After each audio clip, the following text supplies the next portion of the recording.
अच्छा, coeliac disease में ये टेस्ट एबनॉर्मल होता है क्योंकि हमारे पास क्या होता है कि विलाई जो है वो डैमेज है। जो डी जाइलोज हमारे पास शुगर है वो एब्जॉर्ब नहीं हो रही होती, ठीक है। जब डी जाइलोज शुगर एब्जॉर्ब नहीं हो रही होगी तो उसकी वजह से क्या होगा कि टेस्ट वहां पे एबनॉर्मल होता है। लेकिन यहाँ पे क्या है कि विलाइज का तो कोई रोल नहीं है, इंटेस्टाइनल एब्जॉर्प्शन पे तो कोई इफेक्ट नहीं आना, ठीक है। हाँ जी, लेक्चर रिकॉर्ड हो रहा है। ये आपने रिक्वेस्ट भी सेंड की तो मैंने एक्सेप्ट कर लिया है। ये जो फ्री लेक्चर हैं स्टार्टिंग के, ये रिकॉर्डिंग भी हम अवेलेबल कर देंगे। फर्स्ट 2 3 लेक्चर्स जो हैं वो सबके लिए हैं, तो उसमें रिकॉर्डिंग भी साथ ही होगी। अच्छा, इसमें अब हमने ये देख लिया कि पेंक्रियाटिक इनसफिशिएंसी में डी जाइलोस टेस्ट जो है वो नॉर्मल है।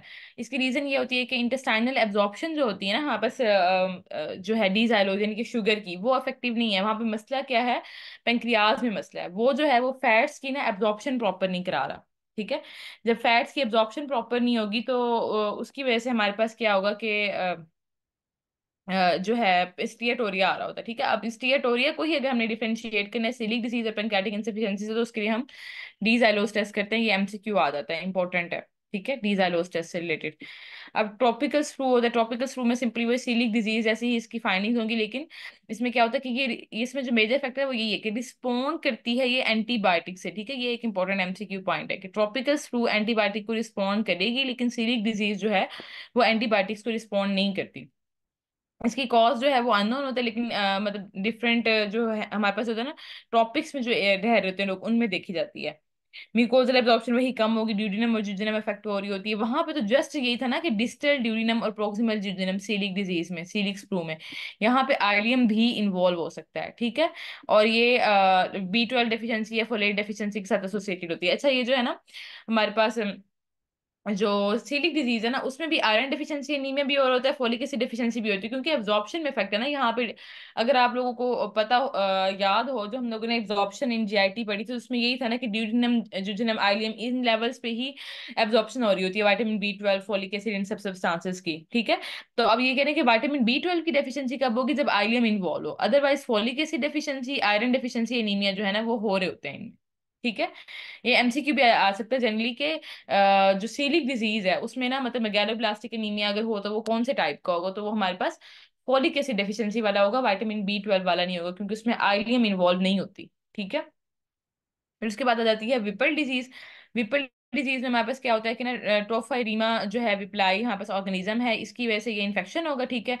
मैक्रो इंटेस्टाइन जो है उसके लेमिना प्रोप्रिया के अंदर हमें क्या मिलेंगे, पैस पॉजिटिव फॉर्मी मैक्रोफेजेस, ठीक है। ये हमारे पास एक स्टेन होती है एक तरह की, जो कि स्टेन से ना ये पॉजिटिव होते हैं मैक्रोफेजेस, पैस पॉजिटिव स्टेन मैक्रोफेजेस मिलेंगे लेमिना प्रोप्रिया के अंदर, ठीक है। पैस पॉजिटिव मटेरियल के अंदर भरे फिलअप होंगे, ठीक है। पैरा अमाइनोटाइप समथिंग इसका नेम है। तो मतलब बेसिकली आपको ये पैस पॉजिटिव का पता हो कि पैस पॉजिटिव फॉर्मी मैक्रोफेजेस लैमिना प्रोप्रिया में मिल होते हैं विपल डिजीज में। और ये वाहिद मतलब एक इकलौती जीआईटी डिजीज है जो कि हमारे पास क्या करा रही है, आर्थ्रेल्जिया जॉइंट्स को भी इन्वॉल्व करा रही है, न्यूरोलॉजिकल सिस्टम को भी इन्वॉल्व कर रही है, कार्डिक सिस्टम्स को भी इन्वॉल्व कर रही है। ओवरऑल मतलब ट्रिपल इसमें आ रहा है, कार्डिक सिम्टम्स भी आ रहे हैं, आर्थ्रेल्जियास भी आ रहे हैं, न्यूरोलॉजिकल सिम्टम्स भी आ रहे हैं, ठीक है। और डायरिया स्टेटोरियल लेटर होते हैं डिजीज कोर्स में, और ये ज्यादातर ओल्डर मेल्स में होती है। ये सिंपली मतलब इसमें सीलिक डिजीज सबसे ज्यादा इंपॉर्टेंट था, वो हमने डिटेल में देखा था। बाकी इसमें से अगर हम देखें तो विपल डिजीज में से सिंपली यही पूछ लेते हैं, फोमी मैक्रोफेजेस करके पैस पॉजिटिव होते हैं, जस्ट एक सिंपल ये एक एमसीक्यू आ जाता है। और पेनक्रियाटिक इंसफिशिएंसी, और इसमें से ये डीजाइलोस टेस्ट वाला इंपॉर्टेंट था, ठीक है। टॉपिकल फ्लू में ये बात इंपॉर्टेंट है कि ये एंटीबायोटिक को रिस्पॉन्ड करता है, ठीक है। ये 2 3 एमसीक्यूज पॉइंट थे, अदरवाइज ये बस रीडिंग देने के लिए। अब ये जो है इन्फ्लेमेटरी बाउल डिजीज, ये बहुत ज्यादा इंपॉर्टेंट है टेबल, ये आप लोगों को बहुत अच्छे से आना चाहिए, ठीक है। अब इन्फ्लेमेटरी बाउल डिजीज में हमारे पास क्या होता है कि क्रोन डिजीज और अल्सरेटिव कोलाइटिस जो है ना, हमने इसका डिफरेंस देखना है इसमें, ठीक है। दो इसमें आ जाएंगे, एक क्रोन डिजीज आ जाती है, एक आ जाती है अल्सरेटिव कोलाइटिस। दोनों का पैटर्न एक दूसरे से डिफरेंट है, ठीक है। एक ही डिजीज की ही पार्ट है, लेकिन इनका जो प्रेजेंटेशन है वो डिफरेंट होगी। क्रोन डिजीज की भी डिफरेंट होगी और अल्सरेटिव कोलाइटिस की भी डिफरेंट डिफरेंट होगी, ठीक है। अब इसमें हमारे पास क्या होता है, क्रोन डिजीज हमारे पास जीआईटी के किसी भी पोर्शन को इन्वॉल्व कर सकती है। यूजली टर्मिनल आइलियम और कोलोन जो है ना, इनको ज्यादा इन्वॉल्व करती है, ठीक है। मतलब ऊपर हमारे पास एसोफेगस से लेकर, ठीक है, एसोफेगस और फिर नीचे स्टमक आ जाता है। इससे लेकर जीआईटी के जितने भी स्ट्रक्चर है ना, ड्यूडिनम, जिजनम, आइलियम और कोलोन वगैरह मतलब हर सारे स्ट्रक्चर्स को ये इन्वॉल्व करेगी। कहीं भी ये हो सकती है, ठीक है। कोई लिमिटेड नहीं है ये किसी एक रीजन में, ठीक है। क्रोन डिजीज, अल्सरेटिव कोलाइटिस जो है, ये नाम से ही पता चल रहा है, आइटिस इन्फ्लेमेशन, ठीक है। इन्फ्लेमेशन तो वैसे दोनों में होती है, दोनों इन्फ्लेमेटरी डिजीज हैं। इसमें जो इन्फ्लेमेशन है ना अल्सरेटिव कोलाइटिस में, वो कैसे होती है कि सिर्फ कोलोन की होती है, ठीक है। कोलोन की और कॉन्टिन्यूस लियन, साथ में रेक्टम की इन्वॉल्वमेंट हो जाएगी, ठीक है। कॉन्टिन्यूस कोलोनिक लियन होगा और ऑलवेज रेक्टम को इन्वॉल्व करेगा। इसमें ना आपने ऐसे जो मैंने याद करने का तरीका था वो ये रखा था कि क्रोन जो है ना, सी, सी, क्रोन में सी आ रहा है, लेकिन इसमें जस्ट कोलोन और रेक्टम नहीं है, मतलब उल्टा होगा। इसमें ओवरऑल जीआईटी है।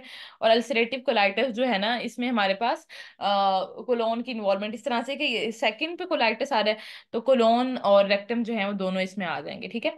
अब ग्रॉस मॉर्फोलॉजी में अगर हम देखेंगे ना, तो इसमें क्या होता है कि अच्छा, अब हमने ना इस तरह से देखना है, आप थोड़े से समझो, एक ये हमारे पास ना म्यूकोजा है, गट वॉल है। हम लेयर्स किसी को याद है, हम लोगों ने मैंने आपको बताई थी। म्यूकोजा, ठीक है। म्यूकोजा, सब म्यूकोजा था, मस्कुलरिस एक्सटर्ना था, और फिर नीचे इंट्रा पेरिटोनियल। अच्छा, ये वाला डिफरेंस बता दें, इंट्रा पेरिटोनियल ऑर्गन्स के लिए क्या होता है, और सिरोसा कब होता है, और एडवेंटिशिया कब बोलते हैं। सब जो सबसे लोएस्ट इनर लेयर है उसको हम किन ऑर्गन्स में, उसको सिरोजा, किन ऑर्गन्स में वो सिरोजा होती है और किन ऑर्गन्स में एडवेंटिशिया होती है। तब एक रिट्रोपेरिटोनियल और इंट्रा पेरिटोनियल दो तरह से हमारे पास ऑर्गन्स है ना। तो रिट्रोपेरिटोनियल में क्या होती है, एडवेंटिशिया होता है या सिरोसा होता है? एनीवन, चैट में आप टेक्स्ट करके बता दें, ताकि मुझे आइडिया हो कि आप साथ साथ चल रहे हैं चीजों को लेके। हाँ, रिट्रो में एडवेंटिशिया होता है, और जो इंट्रापेरिटोनियल ऑर्गन्स हैं उनमें हमारे पास सिरोजा होता है। तो इस तरह से आपने देखना, ये हमारे पास लेयर्स हैं जीआईटी की, ठीक है। अगर कॉन्टिन्यूस लियन है, फॉर एग्जाम्पल, एक कॉमन सेंस ही आप यूज करें कि अगर एक कॉन्टिन्यूस लियन है, ठीक है, उसने सारी लेयर्स को इन्वॉल्व कर लिया और वो है भी कॉन्टिन्यूस, तो कुछ बचेगा पीछे? तो वो वॉल ही सारी खत्म हो जाएगी ना, डिस्ट्रॉय हो जाएगी। तो सेम इसी तरह से जो हमारे पास अल्सरेटिव कोलाइटिस है, क्योंकि ये एक कॉन्टिन्यूस लियन कराता स्किप लिए नहीं करा रहा, तो इसमें क्या होगा कि हमारे पास के जस्ट म्यूकोजा एंड सब म्यूकोजा की इन्फ्लेमेशन है, कि अगर पूरी वॉल, पूरी मतलब रेक्टम और सिग्माइड क्लोन है, तो उस उनकी जस्ट म्यूकोजा और सब म्यूकोजा वाली जो अपर टू लेयर्स है ना, सिर्फ वो डैमेज होंगी, नीचे वाली लेयर्स प्रेजेंट होंगी, मतलब पूरी की पूरी वॉल तो नहीं ना उड़ेगी, कुछ ना कुछ प्रेजेंट होना है। तो कॉन्टिन्यूस लियन यानी कि अल्सरेटिव कोलाइटिस जो है वो जस्ट म्यूकोजा और सब म्यूकोजा को इन्वॉल्व करती है। और जब स्किप लियन आ जाएंगे, अब स्किप लियन में ये है कि जब स्किप फॉर्म में है ना, तो इस तरह से चार लेयर्स बनी हुई है, ठीक है। तो कहीं कहीं अगर मसला है, पूरी की पूरी वॉल उड़ जाती है, तो वो भी इस तरह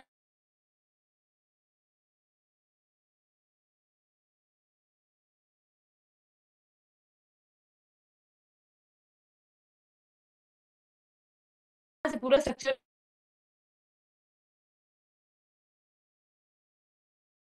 तो नहीं जाएगा ना, तो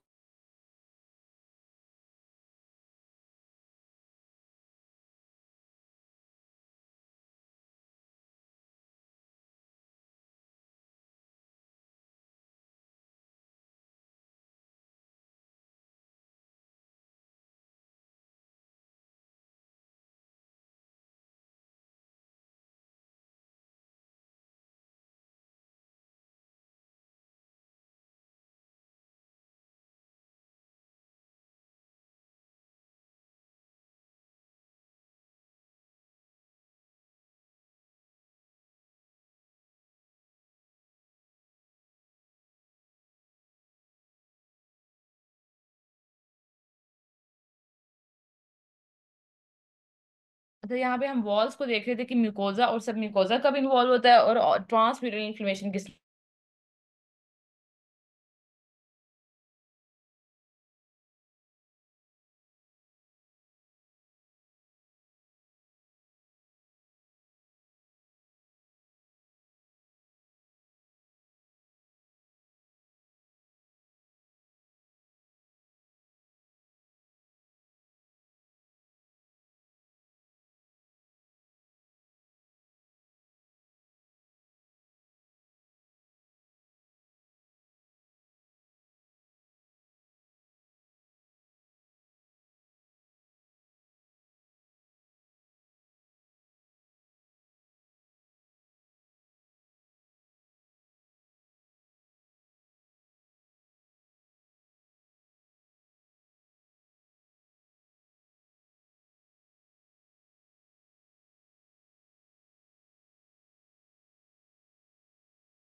थोड़ा सा नेट डिस्कनेक्ट हो गया था।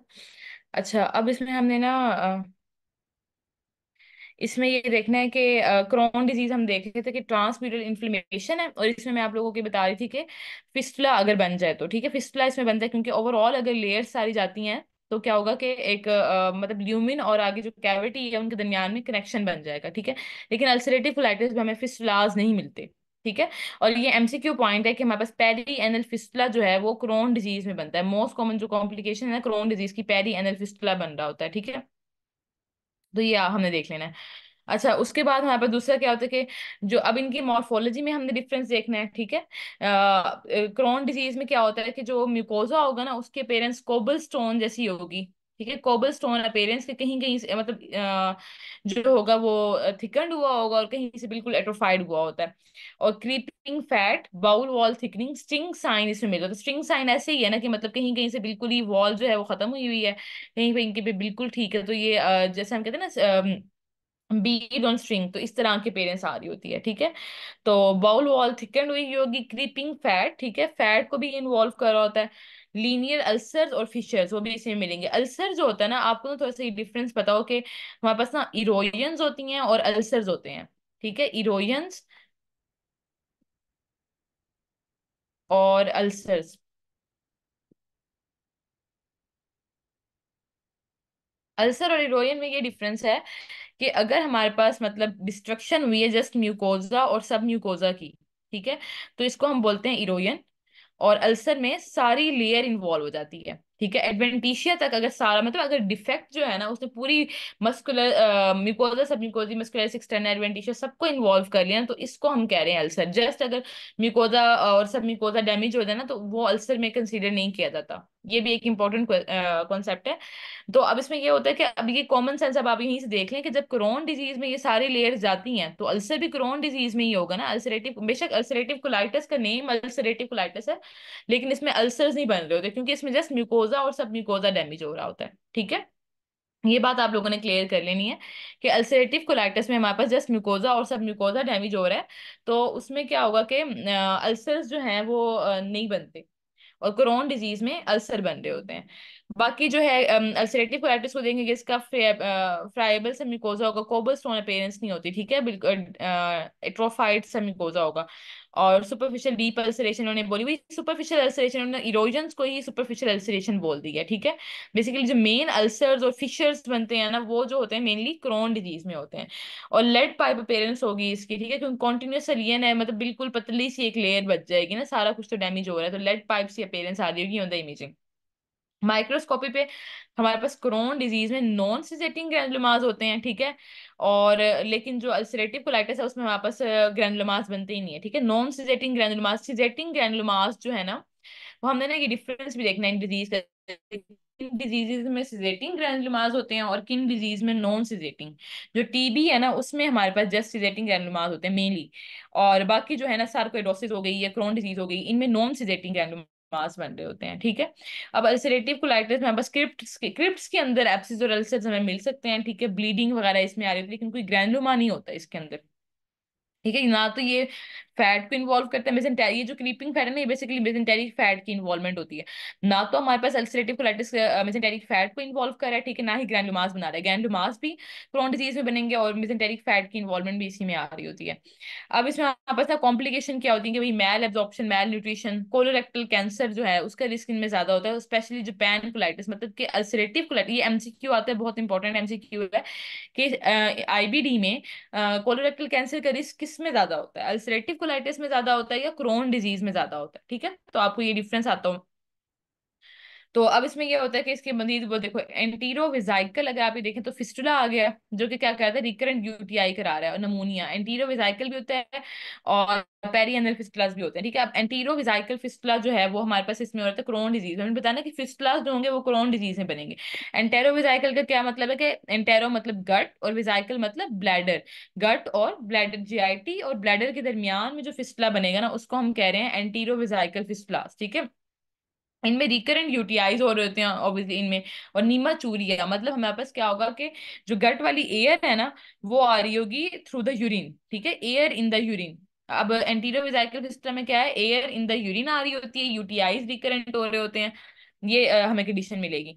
फ्लेगमोन एप्सिस वगैरह भी इनमें बन रहे हैं, स्ट्रक्चर्स बन जाते हैं, ठीक है। जब वो पूरी की वॉल इन्वॉल्व अगर इन्फ्लेम्ड हो गई है, डैमेज हो गई है, तो उस एरिया में हमारे पास स्ट्रक्चर बनने, फाइब्रोसिस स्टार्ट होगी। मतलब यही जो मैंने आपको लेयर्स दिखाई थी, तो इनमें अगर पहले यहाँ पे डैमेज आया, डिफेक्ट आया, तो इधर ही फाइब्रोसिस होके स्ट्रक्चर्स बन जाएंगे। तो स्ट्रक्चर्स जो है वो भी क्रोन डिजीज की कॉम्प्लिकेशन में आ जाता है। पेरी एनल डिजीज जो है वो भी इसमें आ रही होती, ठीक है। अब जो हमारे पास मेनली जो इसका अल्सरेटिव कोलाइटिस का ना, एक तो ये फुलमिनेंट कोलाइटिस आता है बहुत ज्यादा सिवियर किस्म का, जिसमें ना मतलब शॉक में जाता है और डेथ भी कॉज करा सकता है, ठीक है। अब और दूसरा जो है टॉक्सिक मेगाकोलोन या परफोरेशन। अब अगर परफोरेशन का वर्ड आएगा तो वो किसकी कॉम्प्लिकेशन है हमारे पास, अल्सरेटिव कोलाइटिस की, ठीक है। एंटेरोविजाइकल फिस्टुला या कोई का वर्ड आएगा तो वो आएगा क्रोन डिजीज में। कार्सिनोमा का ज्यादा रिस्क किस में होता है, अल्सरेटिव कोलाइटिस में। टॉक्सिक मेगाकोलोन किस में होता है, अल्सरेटिव कोलाइटिस में, not in the Crohn disease, ठीक है। फिर डायरिया जो है वो हमारे पास क्रोन डिजीज में ब्लडी हो भी सकता है, नहीं भी हो सकता, लेकिन अल्सरेटिव में ऑलवेज ब्लडी डायरिया होगा। ये एक इंपॉर्टेंट डिस्टिंग्विशिंग फीचर है जो इसको डिफरेंशिएट करता है फ्रॉम द क्रोन डिजीज। अच्छा, इन दोनों आप लोगों को ये आइडिया है, इन दोनों में से एक डिजीज है जो स्मोकिंग से जिसके सिम्टम्स इंप्रूव होते हैं, और एक के वर्सन होते हैं। ये भी एक इंपॉर्टेंट एमसीक्यू पॉइंट है, ये भी आ सकता है। जो क्रोन डिजीज है ना, स्मोकिंग से इसके मतलब ऑब्वियसली स्मोकिंग ने डैमेज तो करना है हमारी जीआईटी को भी, बाकी स्ट्रक्चर्स को भी। तो स्मोकिंग से इसके सिम्टम्स जो है ना वो जो है सीवियर होते हैं क्रोन डिजीज के। लेकिन जो अल्सरेटिव कोलाइटिस है ना वो इम्प्रूव होती है। जिन पेशेंट्स में अक्सर देखा गया है कि अल्सरेटिव कोलाइटिस वालों में स्मोकिंग से ना उल्टा बेटर हुए हैं उनके सिम्टम्स, ठीक है। एक ये हमारे पास एमसीक्यू पॉइंट आ गया स्मोकिंग का, अल्सरेटिव कोलाइटिस और क्रोन डिजीज का डिफरेंस,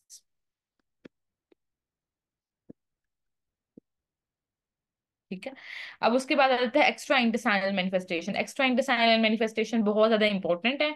इसमें ना इग्जिमा नोडुज्म और पायोडेर्मा गैंग्रीनोज्म जो है ना, ये दोनों आ जाते हैं। और ना जो इंटरेस्टिंग बात है वो ये है कि जब एमसीक्यू आता है ना, तो उसमें ये दोनों वर्ड्स लिखे होते हैं, दोनों में से ना कोई एक सिलेक्ट करना होता है, ठीक है।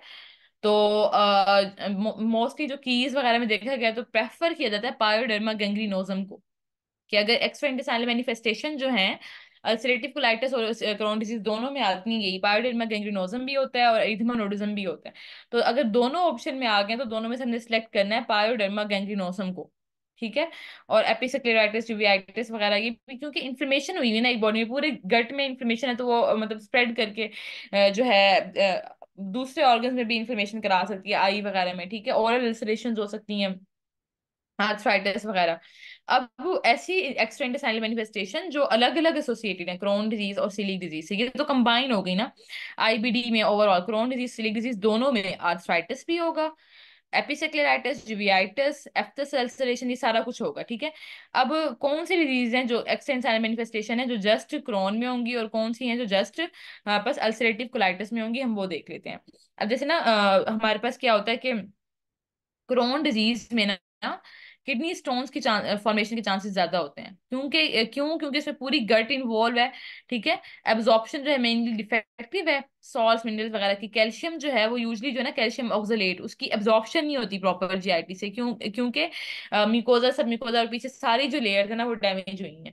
तो कैल्शियम ऑक्सलेट की प्रॉपर एब्जॉर्प्शन ना होने की वजह से कैल्शियम ऑक्सलेट के किडनी स्टोन्स बन सकते हैं। इस तरह से गॉल स्टोन जो हमारे पास ना, ये हम आगे पढ़ेंगे, दो तरह के होते हैं, पिगमेंटेड होते हैं और कोलेस्ट्रॉल वाले होते हैं। जो पिगमेंटेड स्टोन जो आते हैं उनमें भी हमारे पास एक टाइप में कैल्शियम ऑक्सलेट की वजह से भी ये बन रहे होते हैं, बिलिरुबिन ऑक्सलेट की वजह से भी बन रहे होते हैं, ठीक है। तो वो देख लेना, ये एमसीक्यू आता है, ये इंपॉर्टेंट एमसीक्यू है कि गॉल स्टोन्स जो है ना वापस किस डिजीज के साथ एसोसिएट करते हैं, क्रोन्स डिजीज के साथ, ठीक है। अल्सरेटिव कोलाइटिस के साथ नहीं, क्रोन्स डिजीज के साथ। और उसके अलावा ये कहने कि इसमें हमारे पास ना एंटी सेक्रोमाइसिस सेरेसी एंटीबॉडी पॉजिटिव होती है। लेकिन जो अल्सरेटिव कोलाइटिस है ना, इसमें एनपी एन का और सी एन का जो है ना ये पॉजिटिव है। ये भी एक इंपॉर्टेंट एमसीक्यू है, प्राइमरी स्क्लेरोसिंग कोलिंजाइटिस, ठीक है। प्राइमरी स्क्लेरोसिंग कोलिंजाइटिस ये हम आगे जब टॉपिक पढ़ेंगे उसमें भी देखेंगे कि इसकी एसोसिएशन होती है अल्सरेटिव कोलाइटिस के साथ। अल्सरेटिव कोलाइटिस की एक्स्ट्रा इंटेस्टाइनल मैनिफेस्टेशन में प्राइमरी स्क्लेरोसिंग कोलिंजाइटिस है, ठीक है। और उसकी हमारे पास जो है एक्स्ट्रा इंटेस्टाइनल मैनिफेस्टेशन जो क्रोन डिजीज है, उसमें किडनी स्टोन्स भी आ जाते हैं और उसमें गॉल स्टोन्स भी आ जाते हैं, ठीक है।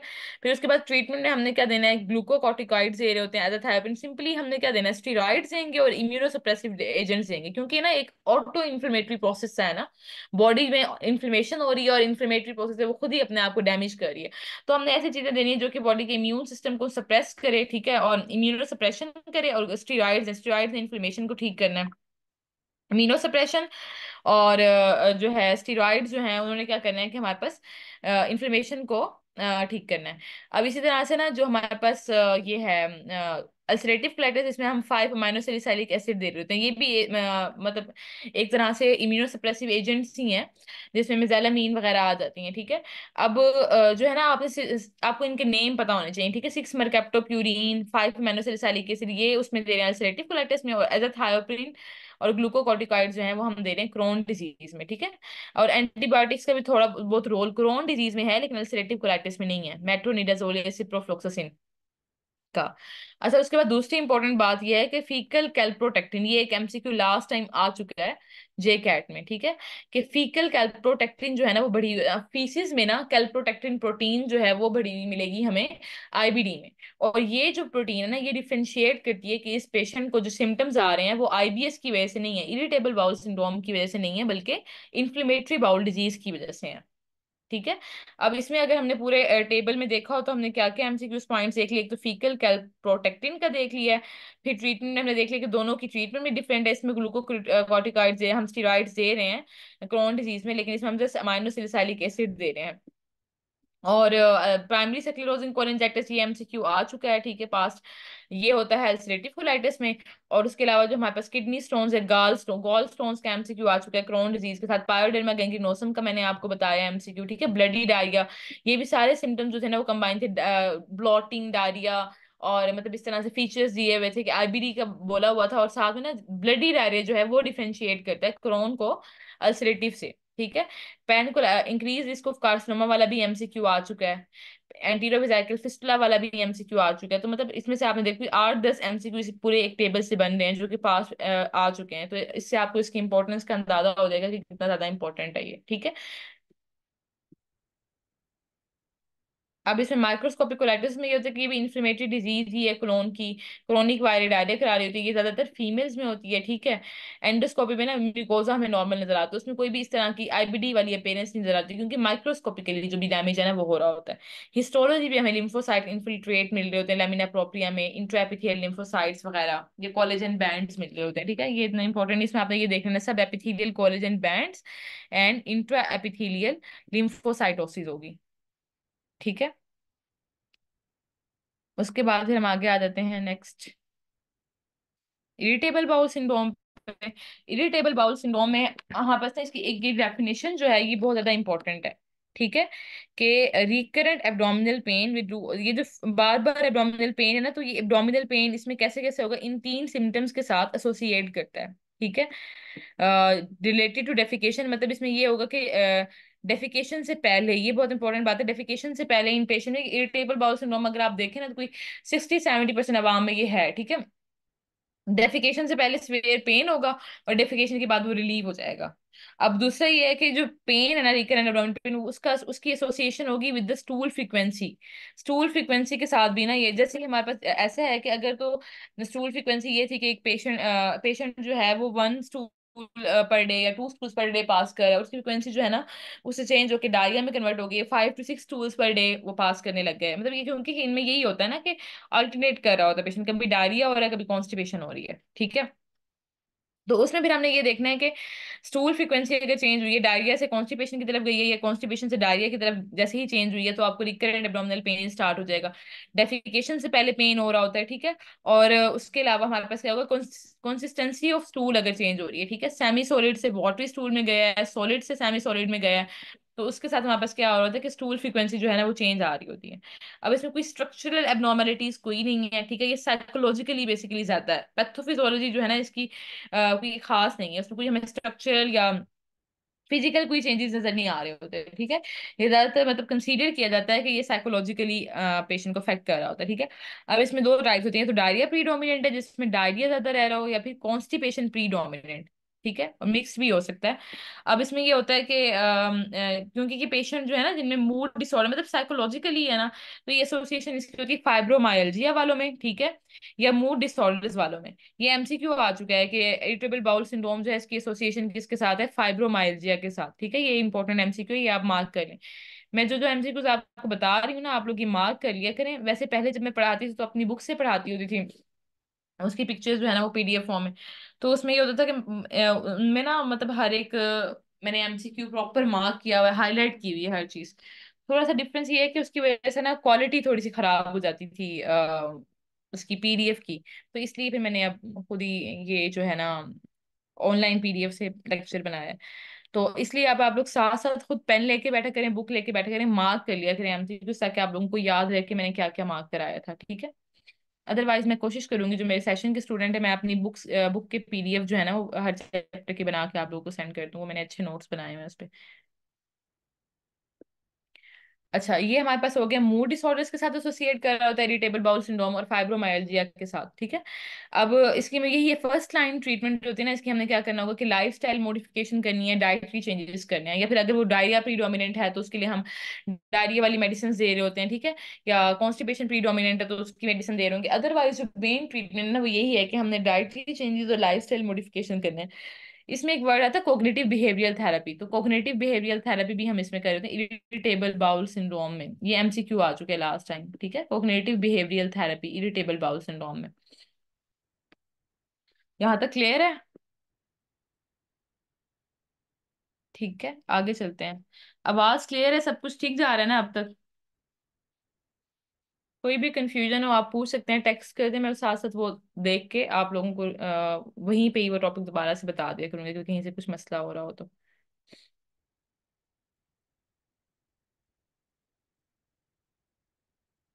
ये इरिटेबल बाउल सिंड्रोम की ट्रीटमेंट कह रहे हैं आप लोग?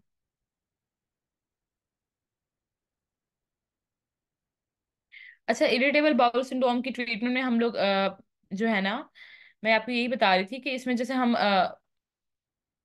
हमने क्या करना है कि बेसिकली लाइफस्टाइल मॉडिफिकेशन करनी है या डाइटरी चेंजेस करने हैं, या कोग्निटिव बिहेवियर थेरेपी दे रहे होते हैं, ठीक है।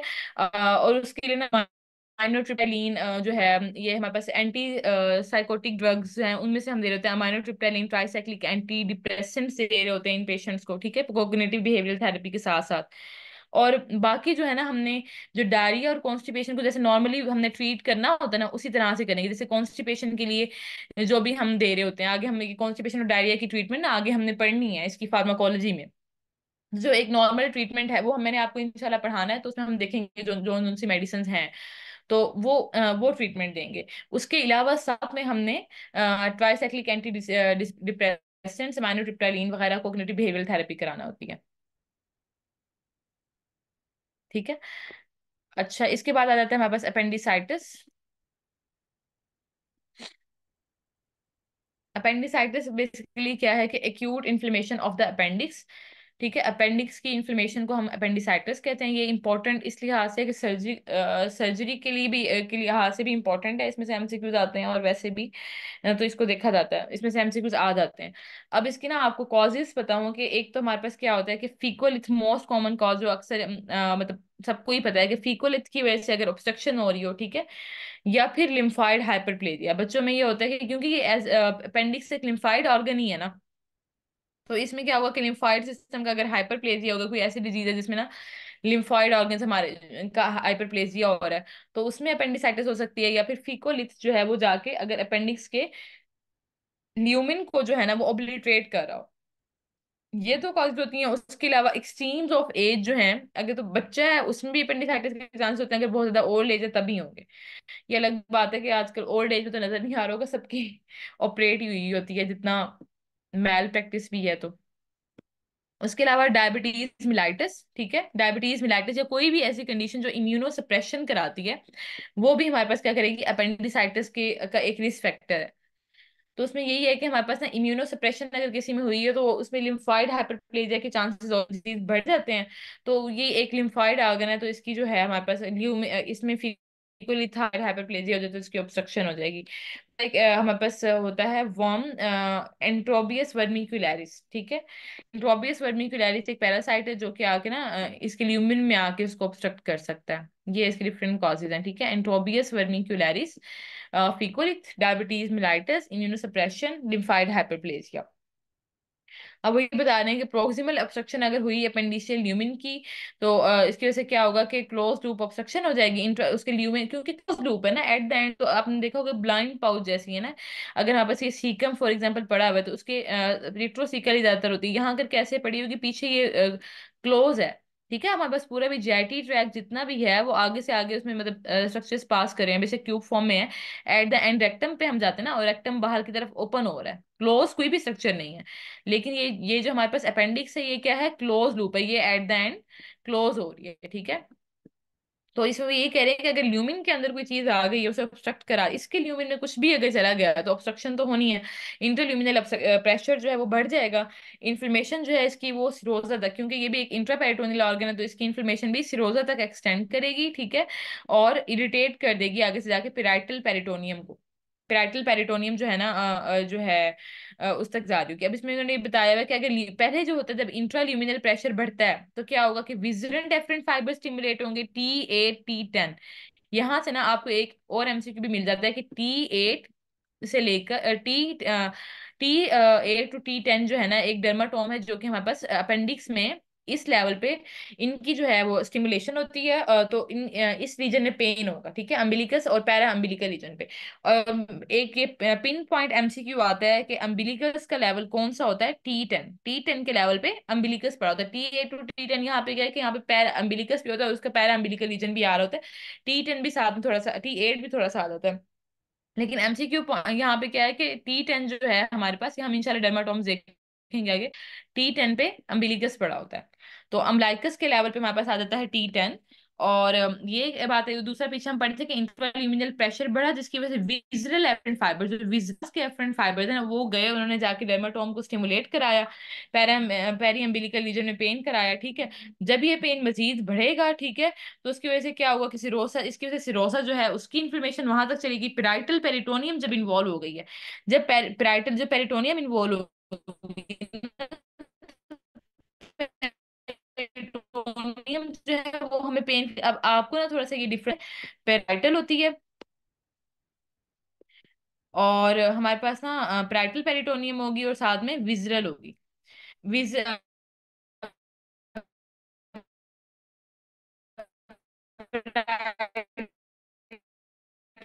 वाली जो होती है वो गट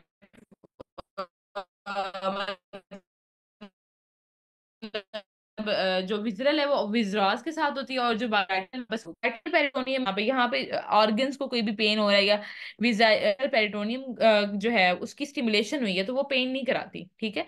तो ये डिफरेंस है कि विजरल पेरिटोनियम जो है उससे हमारे पास पेन नहीं होगा, लेकिन पैरेटल पेरिटोनियम जो है वो पेन कराती है।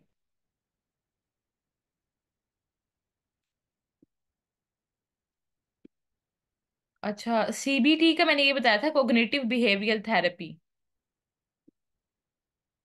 कोग्निटिव बिहेवियरल थेरेपी बेसिकली ये एक साइकोलॉजिकल साइकाइट्रिक डिजीज में आ जाता है ना, थोड़ी पीछे मैंने आप देखा ये क्वेश्चन।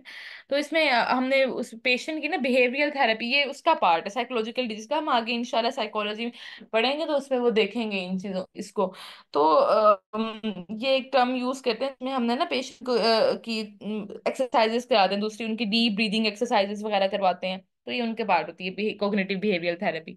अच्छा, खैर अब हम नेक्स्ट आगे इसमें चले थे। मैं आप पैरेटल पेरिटोनियम और विजुअल पेरिटोनियम का आपको बता रही थी कि पैरेटल पेरिटोनियम जो है वो स्टिमुलेशन पे उस पे पेन फील कराएगी, लेकिन विजुअल पेरिटोनियम पेन फील नहीं कराती। तो जब ये पैरेटल पेरिटोनियम तक जब इन्वॉल्वमेंट आ गई ना, जब वो इरिटेट होगी ना, फिर उसी रीजन में पेन होगा जहाँ अपेंडिक्स पड़ी हुई है, ठीक है। पीछे जो था ना, पीछे वो डर्माटोम्स के थ्रू T8 T10 के लेवल पे पेन हो रहा था, ठीक है। अभी जब पेरिटोनियम, अब जब विजुअल पेरिटोनियम इन्वॉल्व हुई है, विजुअल एफरेंट फाइबर्स आए हैं, अभी पैरेटल पेरिटोनियम तक बात नहीं, पेन इन्फ्लेमेशन एक्सटेंड नहीं की थी। तो उनके जो डर्माटोम्स है ना वहां पे पेन, डर्माटोम्स के थ्रू उधर पेन चला गया था। अदरवाइज जो है ना वो विजरास का पेन फील नहीं होता डर्माटोम्स के अलावा। तो जब पैरेटल पेरिटोनियम इन्वॉल्व हो जाएगी तो फिर राइट आइलिक फोसा में पेन होगा, ठीक है, राइट आइलिक फोसा या फिर राइट लोअर क्वाड्रेंट में पेन होगा, ठीक है। अब ये उसके बाद बताया था कि मैकबर्नी पॉइंट। मैकबर्नी पॉइंट वही होता है जहाँ अपेंडिक्स का पॉइंट है, ठीक है। इसमें ये होता है कि अगर हम देखें ना, अम्बिलिकस फॉर एग्जांपल, अगर ये एब्डोमेन ही बना हुआ है ना, यहाँ पे इस लेवल पे अम्बिलिकस पड़ा हुआ है, और ये एंटीएस पीरियड स्पाइन का लेवल है, ठीक है। तो इन दोनों के ये एक लाइन अगर हम यहाँ से ड्रॉ करें ना, तो वन राइट जो है ना एंटीएस पीरियड स्पाइन, इसको 1/3 और 2/3 में डिवाइड करें तो ये एक पॉइंट बनता है, इसको कहते हैं मैकबर्नी पॉइंट, ठीक है। इस लेवल पे अपेंडिक्स हमें मिल रही होती है। 1/3 और 2/3 में डिवाइड करते हैं तो ये मैकबर्नी पॉइंट है।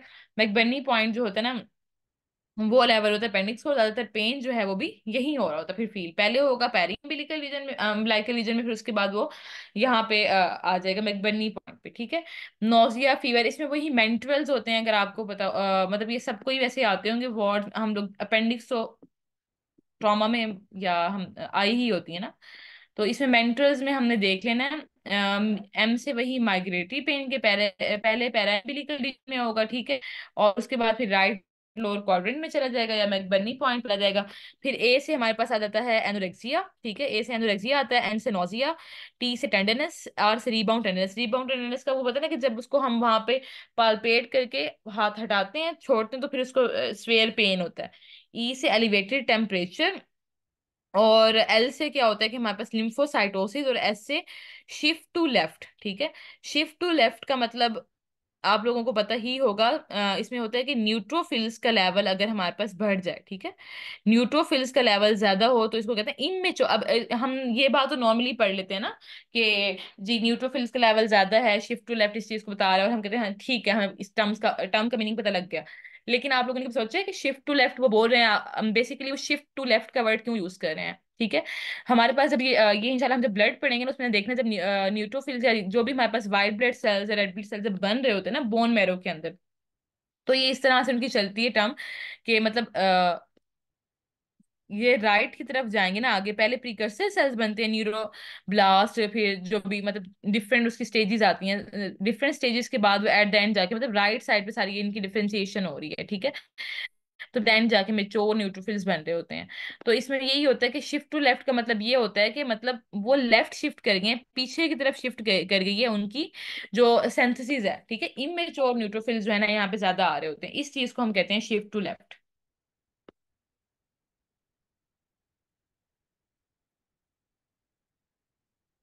ठीक है, मैं इंट्रोड्यूस रिपीट करा देती हूँ, एक मिनट, ठीक है। तो शिफ्ट टू लेफ्ट का बेसिकली जो मेन मतलब है वो ये है कि हमारे पास के इमेच्योर जो वाइट सेल्स है ना वो ज्यादा हो रहे हैं, या एबनॉर्मल वाइट सेल्स ज्यादा हो रहे हैं। नॉर्मली तो हमारे पास इतने नहीं होते न्यूट्रोफिल्स, यानी कि 75% तक होते हैं, अगर उससे ज्यादा होंगे तो वो उनको कहेंगे शिफ्ट टू लेफ्ट, यानी कि न्यूट्रोफिल्स का लेवल ज्यादा हो रहा है। मेंट्रल्स में हमारे पास आ गया था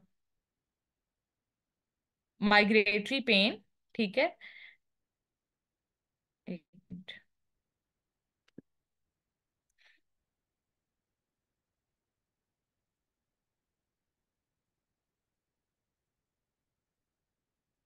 अच्छा, इसमें एम से था माइग्रेटरी पेन। माइग्रेटरी पेन मतलब पहले पैरा अम्बिलिकल रीजन में पेन होगा और फिर वो शिफ्ट करके राइट आइलिक फोसा पे जाएगा। फिर उसके बाद है मैं ए से एनोरेक्सिया की भूख नहीं फील हो रही होगी, उससे हमने पूछना है कि भूख लग रही है ठीक से या नहीं, ठीक है। फिर एन से होता है नोजिया, उससे हमने पूछना है उल्टी वोमिटिंग वगैरह जो है ना, नोजिया का हमने उसे पूछना है वोमिटिंग वगैरह तो नहीं है। मेंट्रल्स में भी अच्छा इनमें ना ये होता है, ये जो मैन है थ्री, ये हैं उसके अपने सिम्टम्स जो पेशेंट आपको बताएगा। सिम्टम्स और साइंस से आपको डिफरेंस पता है ना। सिम्टम्स वो होते हैं जो पेशेंट आपको अपनी वर्डिंग में बताता है, ठीक है। वो अपना आपको बताएगा कि माइग्रेटरी पेन है मुझे, पहले पैराम्बिलिकल रीजन में हुआ था, फिर वहां से वो स्प्रेड करके जो है राइट हेलिक फोसा में जा रहा है, ठीक है। ये माइग्रेटरी पेन हो गया। ए से आ जाता है एनोरेक्सिया कि उसको भूख नहीं लग रही, ये भी उसका सिम्टम है। और नोजिया या वोमिटिंग, ये भी उसके वो वोमिटिंग कर रहा है या उसको नोजिया हो रहा है, ठीक है। फिर टी से टी और आर ये हमारे पास हैं, TRE, ये है साइंस जो कि हमें देखने होते हैं, ठीक है। टी से आ जाती है टेंडनेस। टेंडनेस मतलब जब हम उसको पालपेट करेंगे तो उसको पेन होगा, राइट एलिक फोसा में उसको पेन, मतलब उस रीजन में उसको पेन हो रहा है तो इसको कहते हैं टेंडनेस। और रीबाउंड टेंडनेस जब हमने पालपेट करके छोड़ा फिर भी उसको पेन हो रहा हो, ठीक है। और ई भी हमारे पास क्या है, साइन है, हम देखेंगे कि उसको फीवर है तो नहीं, ठीक है। ये सिम्टम नहीं होता इंक्रीज टेम्परेचर एलिवेटेड टेम्परेचर, ये साइन होता है। थ्री हो गए इसके सिम्टम्स और थ्री हो गए इसके साइंस। फिर आ जाएगा LS2, ये होती है लैब्स, ये दोनों चीजें हमें मिलेंगी लैब से जब हम उसका सीबीसी कराएंगे, कंप्लीट ब्लड काउंट। तो उसमें हमें क्या मिलेगा, लिम्फोसाइटोसिस, ठीक है।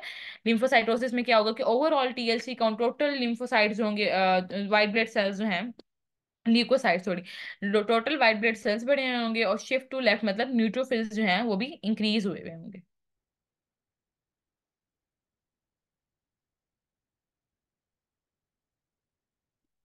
अच्छा, ये मेंट्रल्स में फिर आवाज ड्रॉप हुई है, अब समझ आए या अभी भी नहीं समझ आएगी?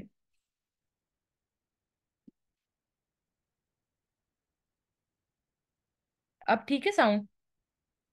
मैंने दोबारा से जब रिपीट किए तब क्लियर हुए मेंट्रल से, अभी भी नहीं क्लियर?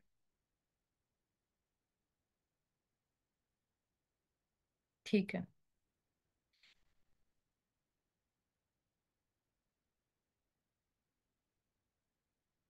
ये हम मेंट्रल से देख लिए हैं। अच्छा, इसके आगे अब हमने देखना है कि इसमें जो हमारे पास ना साइंस आ जाते हैं, रोफ्सिंग साइन, ऑब्टुरेटर साइन, ठीक है, ये बेसिकली है सारा सर्जरी का टॉपिक। यहाँ पे मेंशन है तो हम ये पढ़ेंगे एक एक वर्ड को इस तरह से, थोड़ा सा देखेंगे। अच्छा, ये हमने देख लिया, नोजिया वोमिटिंग वगैरह हो गया। अच्छा, परफरेट होगी तो जब पेरिटोनाइटिस की तरफ जाएगी, ठीक है। अगर अपेंडिक्स परफरेट हो गई है ना, तो उसमें हमें फिर साइन सिम्टम्स मिलेंगे पेरिटोनाइटिस के। थोड़ा सा हम पेरिटोनाइटिस को भी देख लेते हैं।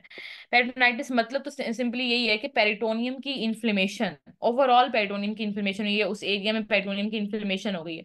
होता क्या है कि जब पहले तो मतलब इसमें तो पैराइटल पेरिटोनियम की इन्फ्लेमेशन है, जब वो परफेक्ट करके ना जो भी उसके कंटेंट है वो बाहर आएंगे ना अब्डोमिनल कैविटी में, तो बाहर जो पेरिटोनियम जो जितनी कैविटी के अंदर जो हमारे पास पैराइटल पेरिटोनियम पड़ी हुई है ना, तो अगर वो इरिटेट होती है ना तो इसको कहते हैं पेरिटोनाइटिस। इसमें ना इसका एक साइन होता है जो कि एमसीक्यू आ जाता है हमें ना, रिजिड एब्डोमेन मिलता है, ठीक है। पेरिटोनाइटिस में स्पेसिफिकली बोर्ड लाइक रिजिडिटी मिलती है, ये एक एमसीक्यू है इसका ना, ये आपने देख लेना कि अगर एब्डोमेन में ना बोर्ड लाइक रिजिडिटी है तो वो शो कर रहा होता है कि इसको पेरिटोनाइटिस है। एक तो ये हम जो साइन देखते हैं, चेक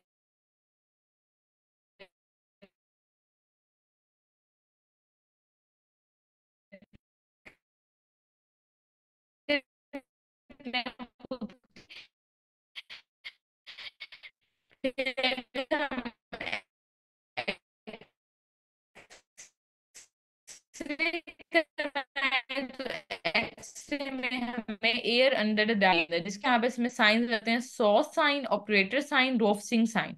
मतलब इसमें ये डिफरेंस है रोफसिंग साइन में, अगर हम ना नॉर्मली जो टेंडरनेस होती है ना, टेंडरनेस और रोफसिंग साइन का यही डिफरेंस है। एक मिनट मैं जरा कनेक्शन चेंज कर लूँ, तंग कर रहा है ये।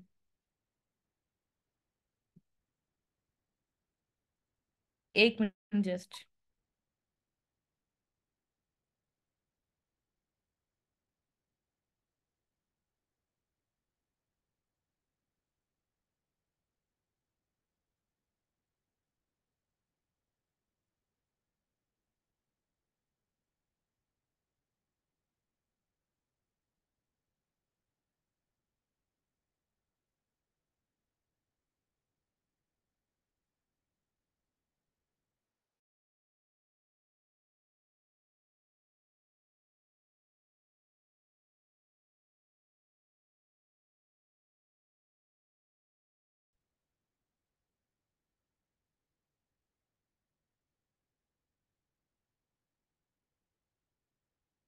अच्छा, अब साउंड क्लियर है? अच्छा, इसमें हमारे पास ये बोर्ड लाइक रिजिडिटी मैं आपको ये बता रही थी कि पेरिटोनाइटिस में हमें मिलती है। एब्डोमिन जो होगा ना वो हमें मिलेगा बोर्ड लाइक, जब आपको हाथ लगाएंगे आपको इतना ज्यादा रिजिड फील हो रहा होगा ना, तो प्रॉपर पता लग जाएगा ये पेरिटोनाइटिस या कोई परफोरेशन हुई हुई है अंदर, ठीक है। पेरिटोनाइटिस का मतलब यही होता है कि विजरा की परफोरेशन हुई और जो भी स्ट्रक्चर जो भी उसमें मटेरियल था वो बाहर आया, उसने पेरिटोनियम को इरिटेट करके उसकी इन्फ्लेमेशन करा दी है, ठीक है। पेरिटोनाइटिस हो गया। और दूसरा हमारे पास क्या होता है, एक्सरे पे क्या मिलेगा, एयर अंडर डायफ्राम मिल रही होगी। ये दो चीजें बता रही थी। अब रोफसिंग साइन और टेंडरनेस में मैं आपको डिफरेंस ये बता रही थी कि टेंडरनेस में नॉर्मली ये होता है कि हमारे पास, टेंडरनेस में ये होता है कि अगर हम राइट कोऑर्डिनेट में ही पाल्पेट करेंगे ना तो वहीं पे पेन होगा, ठीक है, उसको कहते हैं टेंडरनेस। लेकिन रोफ्सिंग साइन में ये होता है कि अगर हम लेफ्ट लोअर क्वाड्रेंट के अंदर पाल्पेट करेंगे ना तो पेन जो होगा वो राइट लोअर क्वाड्रेंट में होगा, ठीक है। लेफ्ट लोअर क्वाड्रेंट में पाल्पेट करने से राइट लोअर क्वाड्रेंट में अगर हमारे पास पेन हो तो इसको हम कहते हैं कि रोफ्सिंग साइन।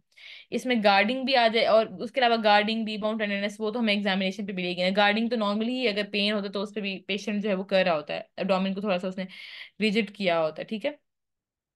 अच्छा, सॉस और ऑप्टरेटर साइंस ये देख लेते हैं। सॉस साइन और ऑप्टरेटर साइन, इसमें बेसिकली ये होता है कि अगर हम ना हाइपर फ्लेक्स करें ना राइट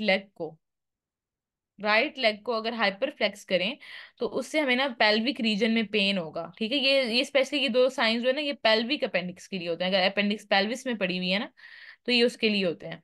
तो जो है ना सो साइन में ये होता है कि अगर हम हाइपर फ्लेक्स करें राइट लेग को तो उससे पेन होता है पेल्विक रीजन में। और ऑप्टरेटर साइन में ये होता है कि अगर हम इंटरनल फ्लेक्शन करते हैं हिप जॉइंट के लेवल पे, मतलब इंटरनल हिप लेग जो है थाई को है उसको इंटरनली रोटेट करेंगे तो उससे पेल्विक रीजन में पेन होगा, ठीक है। इंटरनल रोटेशन करेंगे अगर हम तो राइट लेग को अगर हम हाइपरफ्लेक्स करते हैं उससे पेल्विक रीजन में पेन होता है, वो सॉस साइन है। इंटरनल रोटेशन कर रहे हैं राइट लेग की तो उसके पेल्विक रीजन में पेन हो रहा है तो उसको हम कहते हैं ऑब्टुरेटर साइन, ठीक है। इसके बाद हमारे पास आ जाते हैं इसके diverticula of the GIT tract. यहाँ तक क्लियर हो गया सारा अपेंडिक्स तक। अपेंडिक्स क्योंकि इंपॉर्टेंट है तो मैंने इस पे थोड़ा सा ज्यादा टाइम लगाया है, डिटेल में हमने चीजों को देखा है। आगे चलें अब। अच्छा, इसमें मेंट्रल जो मैंने आपको कराया ना इसमें आपको थोड़ा सा ये भी इतना अगर हमने देख लिया तो थोड़ा सा इसमें देख लेते हैं क्राइटेरिया कि हमने अपेंडिसाइटिस लेबल कब करना है, ठीक है। अगर तो ये मेंट्रल स्कोर जो है ना 2 to 3 के दरमियान में हो ना तो इसका मतलब अपेंडिसाइटिस नहीं है, मतलब ना होने के बराबर, ठीक है। अगर 7 या 7 से ज्यादा हो तो इसको हम कहते हैं कि ये अपेंडिसाइटिस है कंफर्म्ड, ठीक है। 2 to 3 में अपेंडिसाइटिस बिल्कुल नहीं है, और 7+ में अपेंडिसाइटिस कंफर्म्ड है, ठीक है। और अगर 5 to 6 है ना, 5 से 6 तक है तो इसको कहते हैं इक्विवोकल अपेंडिसाइटिस, हो भी सकती है और नहीं भी हो सकती, ठीक है। ये एमसीक्यू आ जाते हैं, ये आपने थोड़ा सा देख लेना है।